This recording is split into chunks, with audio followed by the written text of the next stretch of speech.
Бисмиллахир-рахманир-рахим. Мейримдүү, ырайымдуу жараткан Алла Тааланын аты менен баштаймын. Алла Таалага алкыштар, мактоолор болсун. Алем сүйүктүү пайгамбарыбыз Мухаммад Мустафа саллаллаху алейхи вассаламга салам салаваттар болсун. Бүгүн туугандар орозодогу орозонун артыкчылыгы жана орозодогу маселелер туурасында сабагыбызды улантмакчыбыз. Алла Таалага мактоолор пайгамбарыбыз Мухаммад саллаллаху алейхи вассаламга салам салаваттар болгон болсун. Демек бул 7-чи сабак. Негизи кечкисин мынакей Египетте азыр 10 болуп калды, Кыргызстанда түнкү 2-3 болуп калды окшойт. Аалымдардын тарыхын окушубуз керек эле, бирок кээ бир окуучуларыбыз бүгүн инелерибиз келе албаган себептен мына ушул элибизге да өзүбүзгө да пайдалуу болсун деп Рамазан боюнча орозого даярдык, орозого киргенден кийин орозонун артыкчылыктары, өкүмдөр ушул боюнча окуйлу. Азыркы маселе бул китепти чоң ата устазыбыз Шейх Абдулла Сираджуддин аль-Хусейни рахимахуллах жазып кеткен. Аллах Таалам а кишиден, чубак устазыбыздан, жалпы эле устаздарыбыздан ыраазы болгон болсун. Фадаилу шахри Рамадан. Рамазан айынын артыкчылыктары дейт. Рамазан айынын артыкчылыктары. Буга чейин биз Рамазандын артыкчылыктарын алдык. Рамазан орозонун өзүнүн, орозодон. Бул жерде эми Рамазан айынын артыкчылыктары кандай? Биз билебиз, Куран түшкөн. Бул айда жакшылыктар көбөйтүлүп жазылат. Бул айда шайтандар чынжырланат кадимкидей. Адам эми шайтандар чынжырланып турган учурда адам нафсин тарбиялап жакшылыкка өзгөрүп баш керек болот да. Кал Аллаху Таала, Аллах Таала Куран-ы Каримде айтат: "Шахру Рамадан аллази унзила фихил Кур'ану худан линнас ва баййинатин минал худа вал фуркан." Рамазан айы бул Куран түшкөн ай деп атат. Куран түшкөн ай, Куран адамзатына туура жолду көрсөтүп, жана туура жолдун белгилерин баяндап түшкөн Алланын китеби болот. Туура жолдун белгилерин баяндап, ачык айкын, анан вал фуркан ак менен караны, иман менен имансыздыкты, бүт жакшы менен жаманды айгинелеп ажыратып түшкөн ай болот дейт. Бул жерде алымдарда өтө бир сонун тахкик бар, илимий изилдөө бар, тактоо бар. Кандай? Куран Лаухул Махфуз 7-чи кабаттын башынан биздин асманга, 1-чи кабат асманга Рамазан айында жумлатан вахиден жалпылай бир түшкөн. Түшүнүңүз да, 7-чи кабат асмандан Лаухул Махфуздан Байтул Мамур деп коет, периштелер аажылык кыла турган жерден биздин асманга. Биз тараптан алып караганда 1-чи асман, шу 1-чи асманга самау дүйнө деп коет, могу биздин асман дүйнөсүнө жалпы жонунан Куран түшкөн.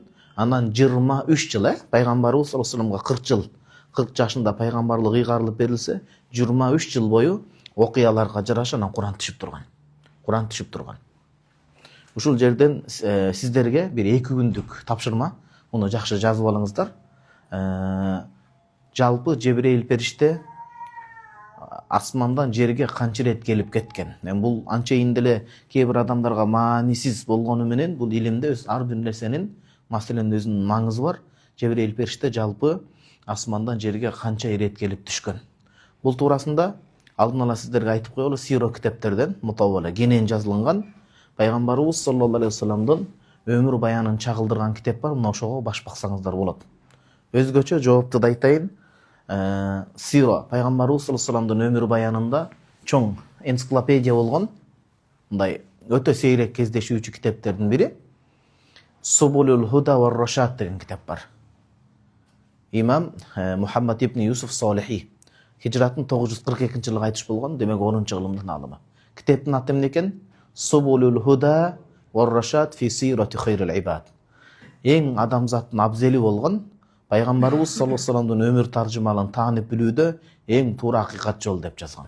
Бул пайгамбарыбыз саллаллаху алейхи вассаламдын өмүр баянын чагылдырып берүүдөгү энциклопедия китеп. Ошо китептерден жана башка чоң Сиратул Халабия жана башка китептерден жогорку суроого жооп тапмакчысыз.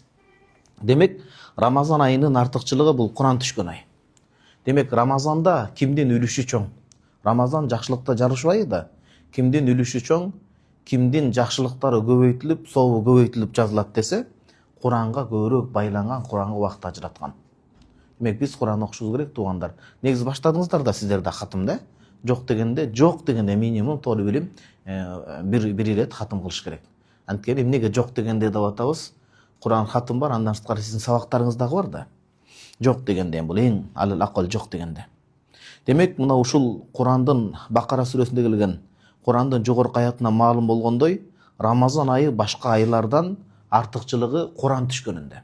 Куранда Алла Таала Рамазан айында биздин асмандын кабатына жалпы жонунан илгерки устаздарыбыз айтат, бир денеге деп коет, жумлатан вахида. Жалпы бир түшүргөн, анан 23 жыл ушул окуяда бөлүнүп түшкөн. Ва мин фадаилихи, Рамазан айындагы бир артыкчылыктарынын бири, жогоркусу Куран түшкөнү бир болсо, кийинкилерин номер коюп отурсак, экинчи артыкчылыгы аннаху туфтаху фиха абуабул жанна, бейиш эшиктер ачылат. Рамазанда ким иман, ынсап, намаз, ибадаты менен жакшы кайтыш боло турган болсо, ал адамдарга бейиштин эшиги ачылат, демек бейиштик деп жазылуу мүмкүнчүлүгү бар. Бирок ошого татыктуу жан бере турган болсо, иман менен, иман бул бейиштин ачкычы да. Намаз ачкычы болгондой эле имансыз адам бейишке чыга албайт. Иман менен жакшынакай ал акыбалда тобо менен кайтыш боло турган болсо. Рамазан айында бейиштин эшиктери ачылат дагы, ва туглаку фихи абуабу жаханнам, тозоктун эшиктери кадимкидей жабылат дейт. Рамазандын урматына экен да. Рамазандын урматына. Мындайча айтканда, Рамазанда жамандык кылууга эч бир мындай шылтоо жок экен да. Рамазан айында жаман ишин токтотпогон, ыплас, уятка жетелеген иштерди токтотпогон адам, демек бул нафсиси өтө бузулган адам болот. Анткени караңыз, азыр алдыда да окуйбуз, тозоктун эшиктери жабылып атса, негизги эшиктери. Кээ бир хадистерде 8 дейт, тагырагын Алла билет, Аллага тапшыралы. Тагырагын. Тозоктун эшиктери жабылса, шайтандар чынжырланып каргыга алынса, анан адам баласы азгырылып атканы, демек бул нафсис ошончолук бузулуп калган. Нафсини оңдош керек болот да. Нафсини оңдоого эң жакшы учур бул Рамазан айы болот. Эки тараптан тең. Адам нафси, ортодо нафси деген душман бар. Ошол нафсини Рамазандагыдай тарбиялай албайсыз да, туугандар. Рамазандан бөлөк айда тарбиялаш кыйын нафсини. Ошол бир айда бирок нафсини тарбияласа, Кудай өмүр берсе, кийинки орозого чейин ал өзү акырын тарбияланып турат деген сөз. Эки тараптан. Куштун эки канаты болгондой. Биринчи, адам орозо кармайт, ачка болот, туурабы? Таңзардан кечке чейин Алланын ыраазычылыгы үчүн. Тамак аштан адал болсо да аялына же күйөөсүнө жакындык мамилеге барбайт. Бул ачкачылык менен бир тараптан тарбиялайт нафсини, кургурмоо нафси. Экинчи кезектен шайтан чынжырланат, тозок эшиктери жабылат. Анткени сырткы душман шайтан болот, ички душман биздеги сатка, бул нафси болот. Эгер нафси жол ачпаса, шайтан жол таба албайт да. Жалкоолукка буйрат, ан-нафсул аммарат бису, токтобой жамандыкка буйруп турган нафси бар да, нафсинин түрлөрүнөн. Токтобойт, мындайча айтканда. Бир нерсени көксөйт, ушуга жетсе бактылуу болгонсуйт, мисалы, байлыктан же мансаптан же бирөө жарым Кудай сактасын аял кумарлуу, аял жандуу болсо, ушуга жетсем болду, менин ушул байлыкка же ушул аял затына же ушул күйөөгө тийсем телегейим тегиз болоюн деп ойлойт. Бирок ага жеткенден ал токтобойт, ал башталыш эле болот. Көрдүңүзбү, нафси ушинтип азгырат. Эгерде топук, каниет, такыбачылык болбосо, бул кыйын экен да, нафси токтобой жаманчылыкка азгырып турат. Рамазандын ушул экинчи артыкчылыгы, тозок эшиктери жабылып, бейиш эшиктери ачылат дейт. Хадис бар. Бухари, Муслим жеткирип берип атат бул хадисти.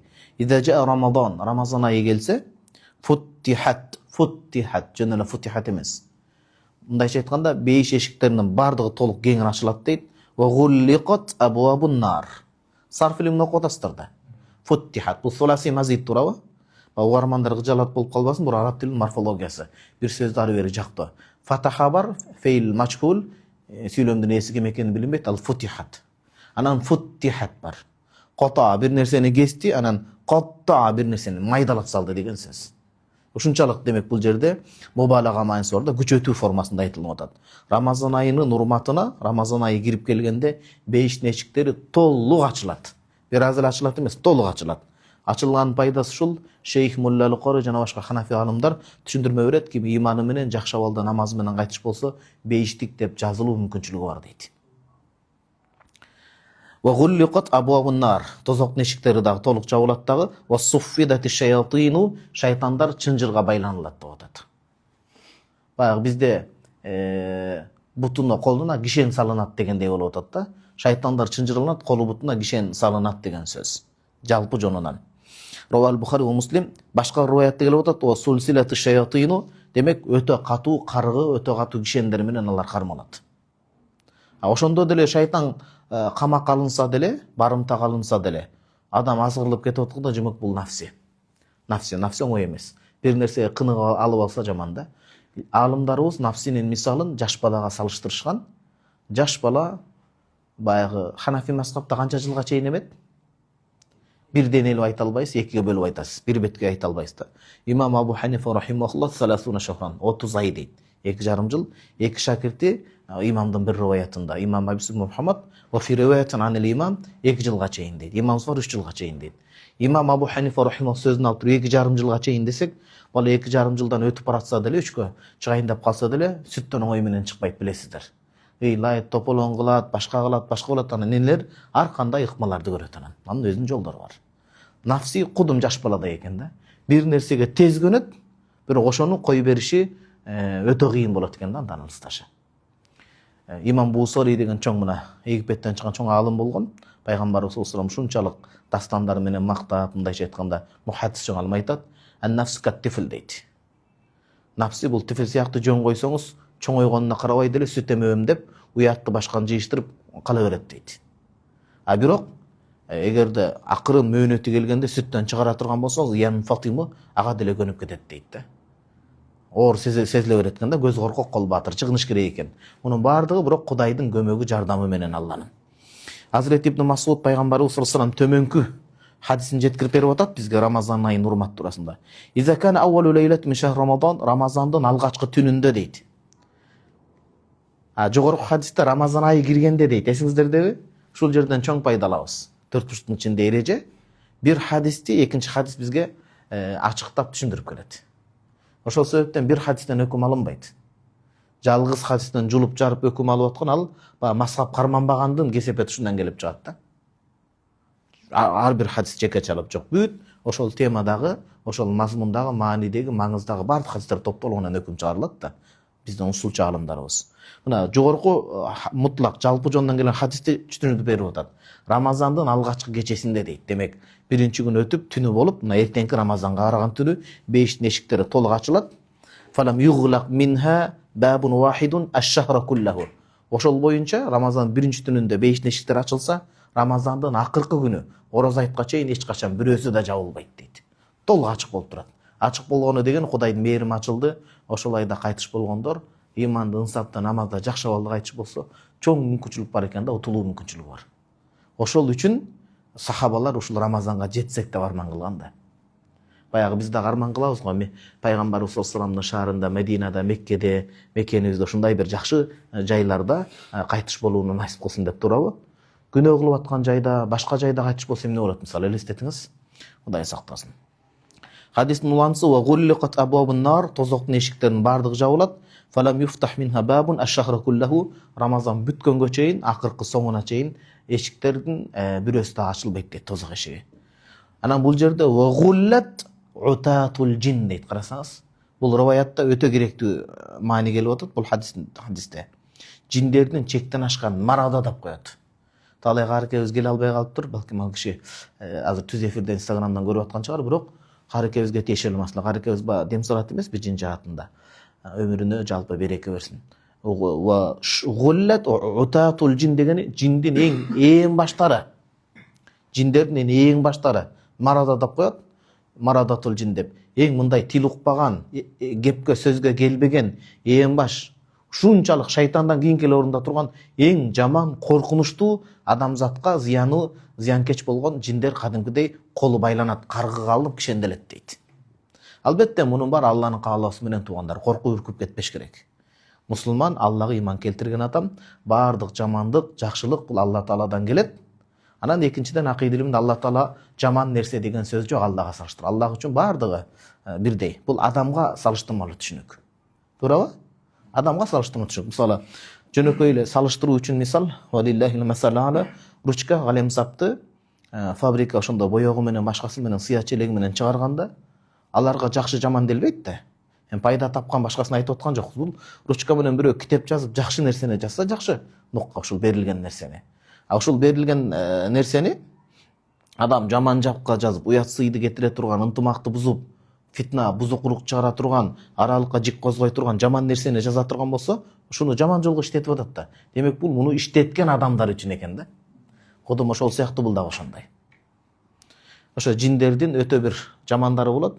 марада деп коет. Анан алардын аттарын азыр айтам. Эсмен чыгып атканым караңызчы. Жиндердин эң мындай бузуку тайпаты бар, тайпасы. Алардын өзүнүн аттары бар. Бул туурасында Абдулла Шибли Ханафи алымдын Акамул Маржан фи Ахкамил Жан жана Шафи мазхабта Жалалуddin Суюти рахмахуллахтун Лақтул Маржан фи Ахкамил Жан китебинде келет да. Ифрит. Ифрит афарит деп коет. Ва кал ифриту минал джин. Куранда дагы келет эмеспи? Ифрит. Булардын бир канча түрү болот экен да. Эми Кудайдын каалоосу менен бардык нерсе. Мусулман сак жүрүп дем салып жүрсө жакшы. Кээ бирөө бир ротулу жин менен, сыйкыр менен, карадоо менен ооруп калдым деп эле бүт жалкоолугун эле ошого ушултай берет. Эрте жатып эс алса, башы оорубайт мисалычы. Бисмилlah. Чай укмуш болуптур. Хадис бүт элек туугандар. Рамазан урматына бүт нерсе ишке ашып атат жүзөгө. Хадистегин ва нада мунади минас самаи, асмандан периште үн салат деп атат. Ахли сунна вал жама акыйдасы боюнча Аллах тааланы асманга байлабайбыз туугандар, аршка дагы. Бул кээ бирөөлөр ойногондой Ханафи же Матуриди акыйдасы эмес. Пайгамбарыбыз саллаллаху алейхи вассаламдан бери келе жаткан маселе. Имам Муслимде келген бир аят ал хадис муттариб, ал далилге жарабайт. Хадис муттариб. Асмандан периште үн салат дейт. Кулла лейлат, ар бир түнү кечеде эмне дейт? Илен фижары субх. Күн баткандан баштап ооз ачып күн батылат го, каракем делиңиз. Күн батып ооз ачкандан баштап периште үн салат экен, жарлык чыгарат. Алланын жараткандын Кудайдын жарлыгын жеткирет экен пенделерге. Эмне деп? Орозодо туугандар көңүл бурдуңуздарбы? Күн баткандан баштап, ооз ачкандан баштап. Ниет бүтүп, таң атканга чейин дейт. Ушул жерден суроо туугандар. Эртең менен багымдатка азан айтылып атканда, багымдаттын азаны бүткөн чейин тамакты жеп койгон адам орозосу бузулабы, бузулбайбы? Тамак ашты, саарлыкты качан бүтүрүш керек? Эгер азан так айтылынса, багымдаттын убагы киргенде болду, жегенде токтотуш керек. Түшүнүктүүбү туугандар? Пайгамбарыбыз саллаллаху алейхи вассалам доорунда эки азан айтылат эле. Бири тахажжудка саарлык айтылат эле, тургула. Орозо туткандар оозуңарды бекитип кал. Экинчиси азан, ал учурда саарлыктын убагы бүттү деген сөз. Анткени жакшылап билип алыңыздар, бүгүн муну эфирде да айттым, бирок көп укпай калышы мүмкүн, пайда болсун. Кайталоодон тек гана пайда болот. Орозо качан тутулуп башталат, качан саарлыктын убагы бүтөт. Могу колумдагы чай куюлган нерсени идиште. Буюмда күн чыгыш деп атайлы мынакей. Күн чыгыш, китептин оң жагын күн чыгыш. Күн чыгыштан биринчи Кудай Таалам бул табиятка бекиткен өкүм мыйзам ушундай. Күн чыгыш тараптан биринчи вертикалдуу, түз, тике, ийне сыяктуу мындай убактылуу бир таң атат. Ал бир 5-10 мүнөткө чейин болот, ашып кетсе 15-20 мүнөт, кийин кайра жок болуп кетет. Башка айлана тарап, күн батыш тарап, башка тарап чыгыш түштүк бардыгы капкараңгы болуп турат. Чыгыштан гана мындай бир жарык, жылан сыяктуу соймолоп, жарык чыгат да кайра жок болуп кетет. Убактылуу туруп кайра жок болуп кеткен себептен муну субх, жалган таң деп аташкан биздин аалымдарыбыз. Жалпы ислам аалымдары. Неге жалган таң? Анткени бул жалган таң 15-20 мүнөттө болуп жок болуп кетет, аркасынан кайра караңгычылык каптайт. Ушул бул Кудай Таалам бул белги. Илгерки азан чакыргандар бүт ушуну көзөмөлдөп караганда элестетиңиз. Ошончо сооп алган. Азыр эми илим жетишип бүт ошого карап саат менен болуп калбадыбы? Ошон үчүн календарлар кээде акчаны ойлоп, башканы ойлоп эрте чыгарып коюшу мүмкүн, бирок такталыш керек да календарлар. Кайсы календар чыгамыз, бүт ошол нерсеге такталыш керек болот. Анан күн чыгыштан бул жалган таң чыкты, бул учурда оозуңарды бекитип калгыла, бир 10-15-20 мүнөттөй калды деген сөз. Анан экинчиси бир аз караңгычылыктын кайра көзүн жалмап, жоюп, горизонталдуу турда чыгыштан батышты карай тегиз мондай караңыз. Мына күн чыгыш тарапта тегиз мындай таң атып баштайт. Күн чыгыш баштан, анткени күн чыгуудан алдын анын жарыктыгы башка илимий кубулуштун негизинде анан мынтип чыгат. Жалпы ушинтип таң суюлуп атканда дейт, муну манас эпосунда элестетиңиз.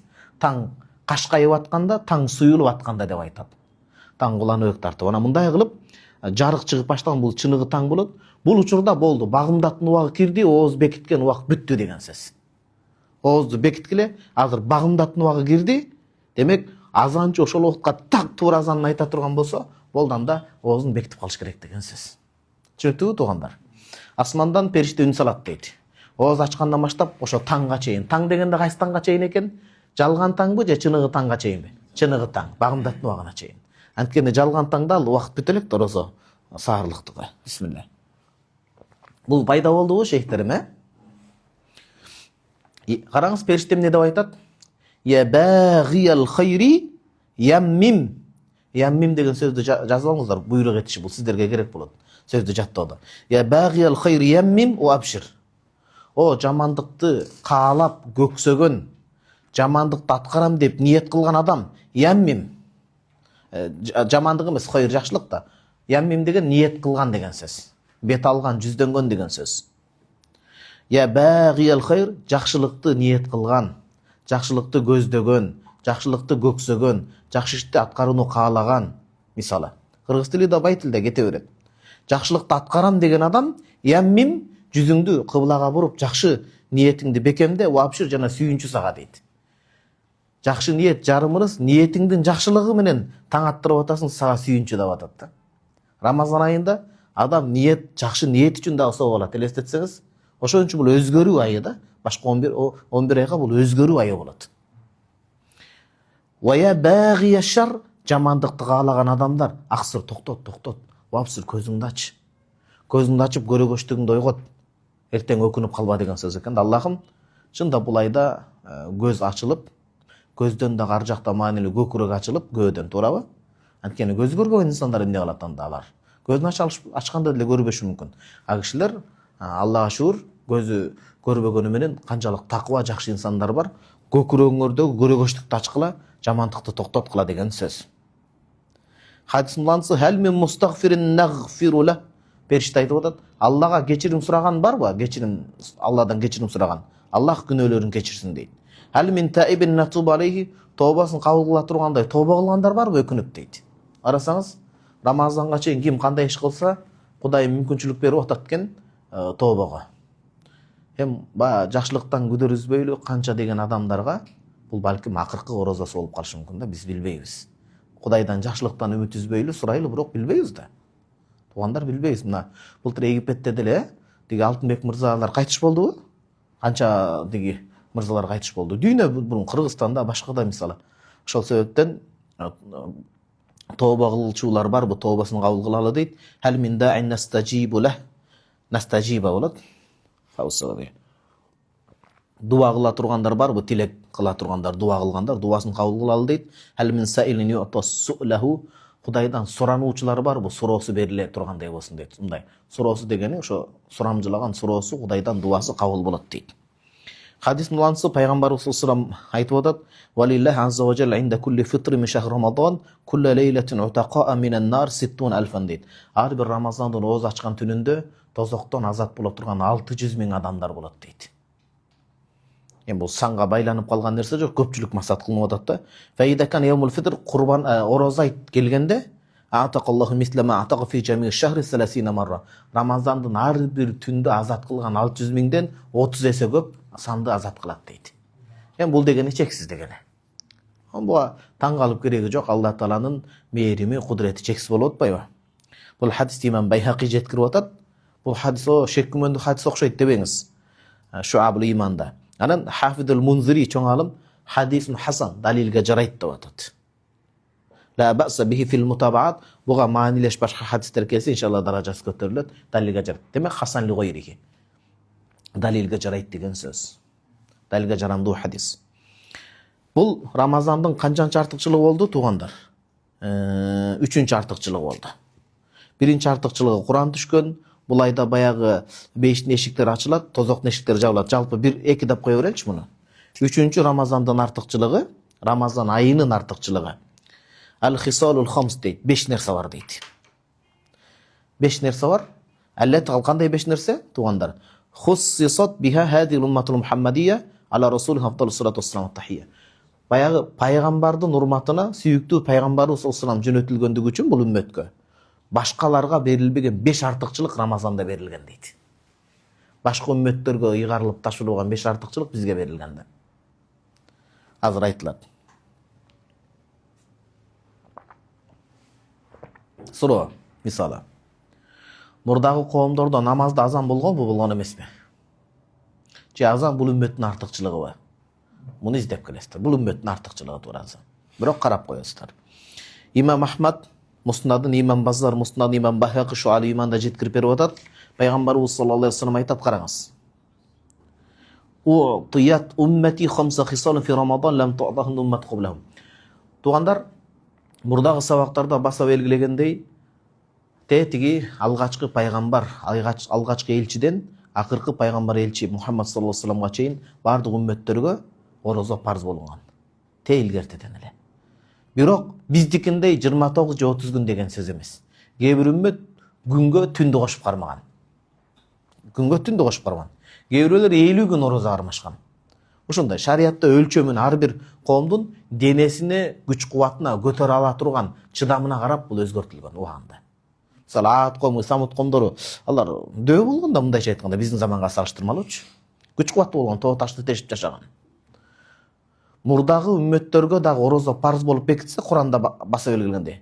Кутиба алейкумус сиям, силер мына акыркы уммөткө орозо парз болунду. Кама кутиба алаллазина мин qablikum, силерден мурдагыларга парз болгондой эле деп атат.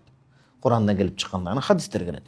Бирок биздин уммөткө, акыркы кыямат уммөтүнө, Пейгамбар уммөтүнө орозодо 5 мурдагыларга берилбеген өзгөчөлүк берилиптир да.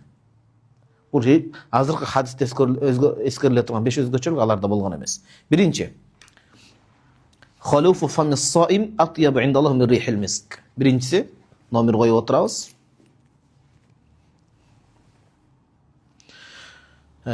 Орозо туткан адамдын орозо маалында чыккан оозундагы жыт Алла Тааланын астында эң жыпар жыттуу жыттан дагы деген сөз. Бул деген ибадаттын, асар ибадаттын мындай бир белгиси деген сөз. Анан адам оозун жуубай койбосун туугандар. Бул хадиске туура эмес түшүнүп алып, жок болбойт. Периштелер адам жийиркенген, кыжаалат болгон нерседен аларда кыжаалат болот дейт. Ыза жетет дейт да, ыза тартат. Оозду орозо бекитүүдөн алдын таза жууш керек эртелетип. Орозу ачканда дагы. Бирок орозо маалында чоң чогулуш жыйынга барып кала турган болсо, ушул жерден фикый суроо. Жанагы оозун зубная паста менен тазалап жууса болобу? Болот, бирок жутуп албаш керек. Бир ротор тамагына кетип кала тургандай эмес. Даарат алгандын өзүндө гаргара кылган, дааратта сүннөт мустахаб, бирок орозодо эмес. Орозодо мындай эле оозун чайып туруп, анан бүркүп коет сууну кайра түкүрүп. Адептүү кылып, маданиятка каршылык келбестен. Мында дагы бир жөн, бирок оозду таза кармаш керек. Түшүнүктүүбү туугандар?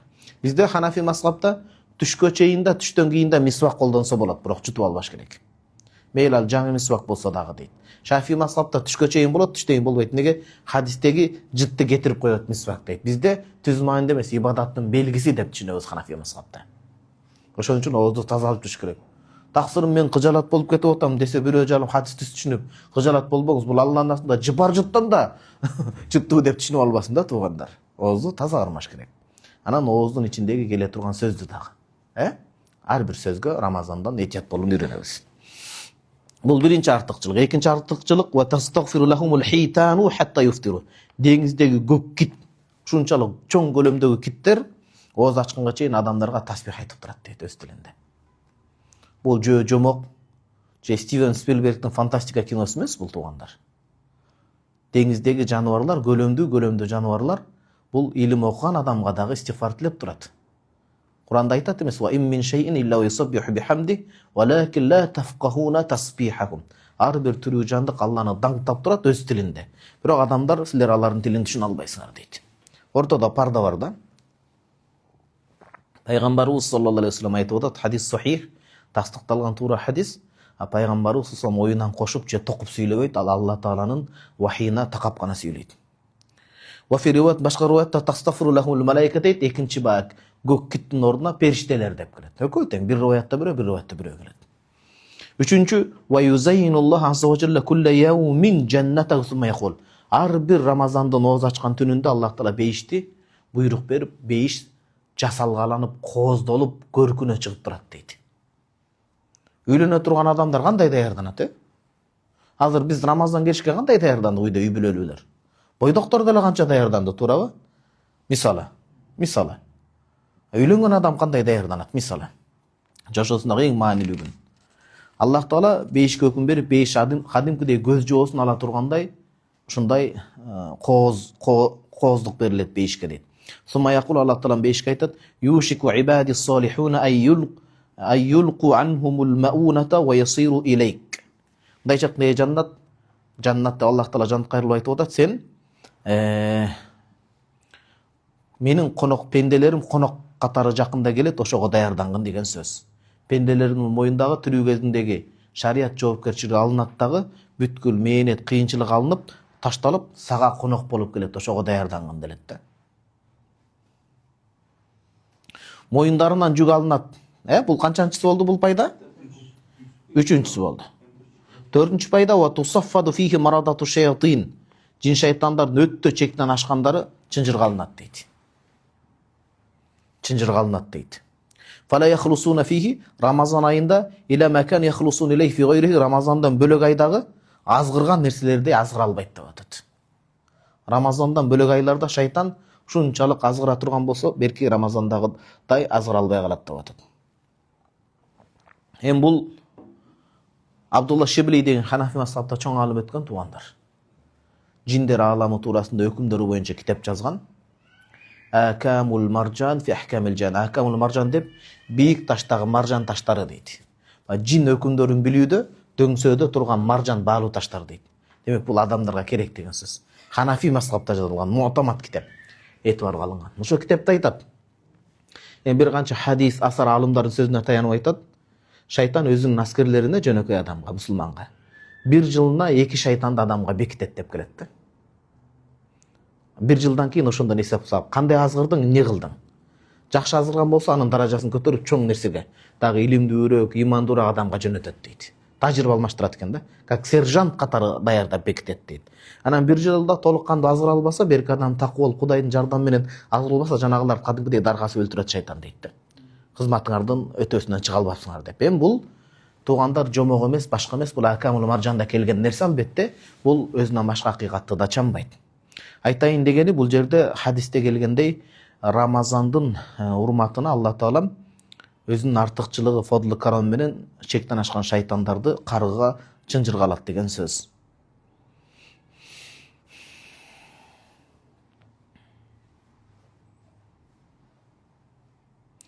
Бул 5-инчиси болуп калат экен. Анткени башка риваят деген жана периштелер истифар айтат деген 3-үнчүсү болуп атат ошондо туугандар. Биринчиси орозо туткан адамдын оозунан чыккан жыт, бул өтмөгөн ибадаттын белгиси дедик.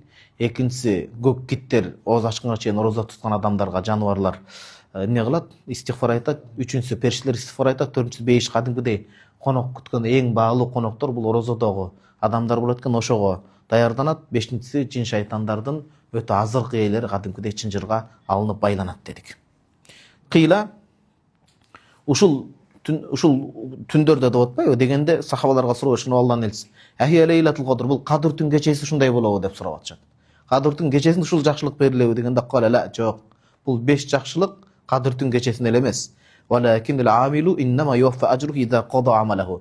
Бирок адатта силердин түшүнүңөрдө дейт Пайгамбар. Бирөө амал кыла турган болсо, амал бүткөндөн кийин сыйлыгын алат, акысын алат дейт. Кадыр кечеси бул ошол акын ала турган күн. Кадыр кечеси Алла Тааладан акын алып, акыга ээ боло турган кече.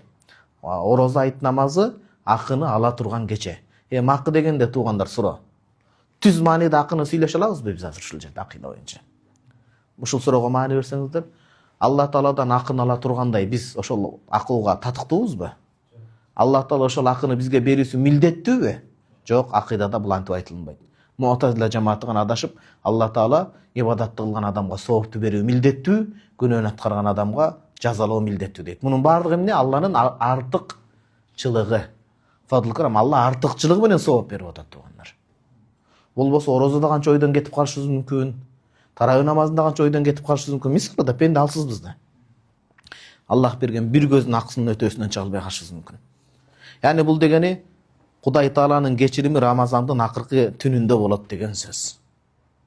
Адатта. Бул жалпы жонунан 3-чү артыкчылыгы болду. 4-чү Рамазан айынын артыкчылыгы Имам Хаким бизге жеткирип берип атат. Пайгамбарыбыз саллаллаху алейхи айткан: "Ухдурул минбар" деген. Бир күнү сахабалар мешитте отурганда, бирөөнү катчы кылып, жарчы кылып жөнөткөн, баарыңар минбардын жанына топтолгула деген. Бүгүнкү күндө Пайгамбарыбыз саллаллаху алейхи вассалам минбар каякта билесизби? Мына могу Пайгамбарыбыз саллаллаху алейхи вассаламдын мечити болсо жалпы, могу мечити болсо. Анан мечиттин мояк жагында жакшы купол бар, ошол жерде бөлүк менен турат. Пайгамбарыбыз саллаллаху алейхи вассаламдын кабыры, жашаган үйү болгон, Айша энебиз менен. Кабыры, анан кабырынын кийин минбары бар. кабыр менен минбардын ортосу роуда болот, бейиштин жеринде болгон жер болот. Ал түз мааниде дагы өт мааниде да түшүнүлөт. Анан андан ары кете баштайт. Ошондо жана минбар могул жер болуп атат да, мечиттин бияк жагы. Бүгүн зияратка адамдар кирип, адеби менен салам айтып өткөн жери. Минбарга топтолгула деди сахабалардын. Баардыгыбыз фахадарына топтолдук дейт. Анан пайгамбар салам бир тепкич көтөрүлдү дейт. Карасаңыз, адамдардын баардыгы пайгамбар салам өтө маанилүү нерсени айтат. Анткени маанилүү нерсени минбарда туруп айткан да. Баарыбыз топтолуп көзүбүз менен пайгамбар саламга тигилип карап турсак, бир тепкич көтөрүлдү дагы, үн чыкпастан үндөбөстөн эле амин деди дейт пайгамбарыбыз салам. Амин деген Аллахым дуамды кабыл кыл деген сөз. Алланын элчисинин сөзүнө сөзсүз кабыл болунат иншалла, Алланын даргөйүнөнчү. Аллага милдет деген мааниде эмес, Аллахтын астында сыйлуу пайгамбар болгон үчүн. Экинчи тепкичке бутун көтөрүп туруп амин деди дагы. Үчүнчү тепкичке да көтөрүп туруп пайгамбарыбыз саллаллаху алейхи ва саллям амин деди. Биз таң калып пайгамбар салламдан сурадык: "Я Расулулла, бүгүнкү күнү башкача минбарга көтөрүлдүңүз. Буга чейин эч качан минбарга көтөрүлгөндө антип айтпайт элеңиз. Жай көтөрүлүп, орнуңузду алгандан кийин анан бизге кайрылып үн катып сүйлөйт элеңиз. А бүгүн 3 жолу амин деп атасыз башкача" дегенде айтты: "Жебрейил периште мага келди" дейт. Мен минбарга тепкичке көтөрүлгөндө, биринчи тепкичке көтөрүлгөндө Жебрейил периште келип айтты дейт. Мага эмне деп айтты дейт? "Бауда мен адрака Рамадан фалам югфар лаху". Рамазан айына жетип күнөөсү кечирилбеген адам Алланын мээриминен алыс болсун деп айтты. Анан ошого карап мен амин дедим биринчи тепкичте дейт. Бекеринен бул антип айтылынбайт да. Рамазанда ушундай кечирим ай экен, ушунчалык кечирүүгө мүмкүнчүлүк чоң экен да. Жаңжалдашуу, араздашуу, бузукулук кылуу башканы токтотуш керек бул айда.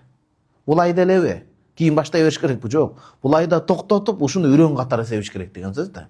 Не деген адамдар бар азыр? Адамдардын тынчтыгын көрө албай, бузукучулук кылам деп, бөлүп жарам деп турабы? Кээ мындай түрү адам кейпиндеги шайтандар болушу мүмкүн да.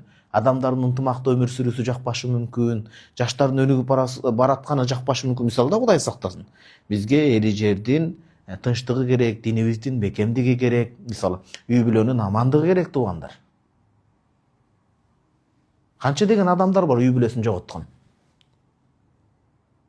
Авто кырсыгынан, жол кырсыгынан, же башкадан көчкүгө калып, же жер силкинип үй бүлөсүн жоготкондор бар да туугандар. Ата энесин жоготкондор бар да туугандар. Аллага шүгүр деш керек да, амандыкты тилеш керек. Анан экинчи тепкичке чыкканымда айтты дейт. Демек Рамазан ушундай кечиримге мүмкүнчүлүк толгон ай экен да, элестетиңиз. Бирок Рамазан мына биринчи күнүн орозо туттук, экинчи түнүндө турабыз да, бир аздан сабак бүтүп барып эле 15-20 мүнөттөн биз Озбектебиз турабы, жарым сааттайын мисалы. 1-2 сааттайын. Кыргызстанда балким Озбектин убакыты болуп калгандар. Демек биз Рамазан айында кечирилүүнү кааласак күнөөлөрдү өзүбүз да кечириш керек экен да, жүрөктөнчү. Кийин пайгамбарыбыз саллаллаху алейхи ва саллям айтат, экинчи тепкичке чыкканымда Жебрейил периште мага мынтип айтты дейт. Бауда ман зукирта индаху фалам юсалли алейк. Атыңыз эскерилип, о пайгамбар, бирөө жарымдын астында атыңыз эскерилип, сиздин урматыңызга салам, салават айтпагандарга дагы Кудайдын мээриминен, кечириминен алыс болсун деп айтты. Ошого мен амин дедим дейт. Эми фикхта биздин Ханафи китепти фатваларында айтат, пайгамбарыбыз саллаллаху алейхи ва саллям эң жакшысы могу бир мажлис, бир отурумда отурганда, бир 15-20 рет салават айтса, бир ирет айтса, ошо мажлис өзгөрбөсө. Бир бөлмөдө отурса, бир ирет айтса, фатвада өтөт дейт. Бирок такыбачылык ар биринде айтып турганы жакшы дейт. Үммөттүн акысы. Бөлүп тияка чыгып бөлөк айтсаң да айтыш керек бардыгында. Тең түшүнүктүүбү? Фатава Лакнави жана башка фатваларыбызда келет бул. Эң сараң адам экен да, пайгамбарыбыз саллаллаху алейхи ва саллям атын угуп жок дегенде саллаллаху алейхи ва саллям же алейхи салам же аны айта албаса Аллахтын элчиси сизге салам салаваттар болсун деп айта албаса. Үчүнчүсү тепкичке чыкканымда бауда мен адрака бавайхил кибару, ата энеси картайып, улгайып бир топ жашка келгенде, ата энеси экөө тең же экөөнүн бирөө, мисалы бирөө көзү өтүп кетип, бирөө картайып улгайып калса, ата энесине кызмат кылып, батасын алып бейишке кире албаган бала дагы Алланын мээриминен, кечириминен алыс болсун деди. Мен дагы амин дедим дейт. Кудай сактасын. Бул Рамазандын туугандар 4-чү артыкчылыгы болду. 5-чи артыкчылыгы, демек 4-чү артыкчылыгын конспектлей турган болсок, Рамазан толук кечиримдин айы экен да. 2 бет калды, сабыр кылып турасыздар буюрса.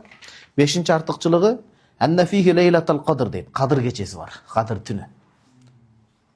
Биз адатта 27-син так күнүн көбүнчө алымдар хадистерде эскерилгендей 27-син күтөбүз го. Бирок Аллага жакын олия пенделер, аалымдар, ибадатка шыктангандар, булар ар бир түндү кадыр түндө өткөзүшөт да. Бирок албетте адам ден соолугунда башкасында караш керек. Бирок ошол ар бир түндү ибадат менен өткөргөн инсандар дагы жок эмес да, машалла. Ушул жерден фиктан кызык кыстарма бар туугандар, жакшы билип алыңыздар. Имам Абу Ханифа рахимахулла айтат, кадыр кечеси Лейлатул Кадр Рамазандын ичинде эле айланбайт дейт. Рамазан жылдын бөлөк айларында да айланып келип турат дейт. Түшүндүңүздөрбү му айтылган сөздү? Эмне деген сөз айтылып атат? 12 ай бар болсо, Куранда белгиленгенде, Рамазан айы болуп атпайбы? Бул хижри жыл санагында 9-ай туурабы? Биз берки миладий менен канчанчы айда турабыз азыр? Январь, февраль 2 айда турабыз. Ошондо жылдын калган 11 айында да келип калышы мүмкүн кадыр кечеси деп айтат имам Абу Ханифа рахимахулла. Бул боюнча Маракул Фалахта башка китептерде келет. Жыл сайын айланып турат дейт. Bir ay сайын айланып турат. Ошон үчүн өтө чоң оли эпендилер ар бир түн балким кадыр түн болуп калбасын деп өмүрүн ибадат менен өткөргөндөр бар. Бул имамдан алынган, мазхаб башчыбыздан алынган бир риваятында. Бөлөк бир риваятында Сахибейн, имам Аби Юсуф, имам Мухаммад шагирттер алат, жок, Рамазандын ичинде айланат дейт. Рамазандын ичинде болгону бир мындай жылып турат, болгону так күндөрүндө деп айтылат. Бул эми фикhtан сизге кошумча маалымат. Мында Рамазан айында 5-артыкчылыгы 1000 айдан жакшыраак болгон кадыр кечеси бар. Аллах Таала атайын Кадыр сүрөсүн түшүргөн бул боюнча. Кудайым буйрса, могу китепчебизди бүтүрүп алсак, сабак кылып элге да сиздерге дагы негизи ортосунан ачтык. Кудайым буйрса, Куран Рамазанда Куран түшкөн себептен 10 сүрөнүн тафсирин окумакчыбыз. Кудайым буйрса. Жеке Кареке өз мукам үнү менен окуп берет, андан кийин анан биз тафсирлеп турабыз. Кудайым буйрса алымдардын окуп. Кадыр сүрөсүн кыскача эле токтололу азыр, тафсир окулат. Аллах Таала айтып атат: "Инна анзалнаху фи лейлатил кадр." Кадыр кечесин, Куранды биз кадыр кечесинде түшүрдүк дейт. Рамазан айынын кадыр түнүндө түшүрдүк дейт. Муну жана айттык, кандай түштү деди алымдар? Байтул Маамурдан, жогорку асмандан, асман, дүйнө асманына түштү деген сөз. Жалпы жонунан. Анан андан 20 жыл бөлүнүп түшүп турду. Ва ма адрака ма лейлатул кадр Мухаммад саллаллаху алейхи вассалам. Бу кадырдын кечеси эмне экенин сен каяктан билесиң дейт. Бул ли ta'zim шан. Кыскача ушинтип которгону менен маани Рамазандын урматы чоң, анын кадырына жеткиле деген сөз. Тафсирде. Насафи ат-Тайсир фи тафсирде келгендей. Лейлатул кадр Аллах Таала өзү баяндап берип атат, койру мин алф шахр. 1000 айдан жакшыраак дейт. Эмнеге 1000 ай максат кылынып атат? Анын өзүнүн себеп нузулдары бар. Мунасабатын нузул деп коет. Буга чейин пайгамбарыбыз саллаллаху алейхи айткан, мисалы кээ бир хабарларда келет, тафсирлерде айтат, 1000 жыл Алла жолунда Алланын дини үчүн салгылашкан, күндүз орозо, түнкүсүн тахажжуд окуган мыкты адам болгон. Аны укканда сахабалар биздин өмүрүбүз азага жете албайбыз дегенде, Аллах Таала 1000 түнгө тете кадыр түндү берди деп, кээ бир тафсир китептеринде ошол аяттын түшүү себебин айтышат. Жана мындан башка дагы бар, аны тафсирде убагында кезек беребиз буюрса. Танаzzalul malaikatu war-ruhu fiha bi-izni rabbihim min kulli amr. Бул түндө Аллах Таала 1 жылдык тагдырды, кээ бир тафсирлерде келгенде, ар бир иштин, мындай четтен ар бир тагдырды өлчөп, мерчендеп, бычып периштелер түшөт, жана рух Жебрейил периште дагы түшөт деп атат. Саламун хия кадыр түн, бул саламун деген хабар, хия муптада муаххарда. Саламун деген баяндооч, хия деген сүйлөмдүн ээси болот. Орун алмашып атат. Чектөө үчүн эл хаср, эмне үчүн? Кадыр түн кечеси тынчтыктын гана түнү. Бул бейкуттуктун, тынчтыктын, берекеттин гана түнү деп атат. Качанга чейин хатта матлаил фажр, баягы багымдатууга кирип таң атканга чейин деген сөз. Мунун өзүнүн белгилери бар. Демек мынакей бул сүрөдө Алла Таалам кадыр түнүнү бир канча түргө окшотуп кетти дейт. Кудайым буйрса, эртең ушул жерден окумакчыбыз, эмне үчүн баягы кадыр кечесин 1000 айга окшотуп атат дегенде. Дуа кылалы, Аллах Таалам баарыбызга берекесин берсин, жакшылыгын берсин. Мен ойлойм, аз болсо дагы өтө саз маселе болду деген маселе.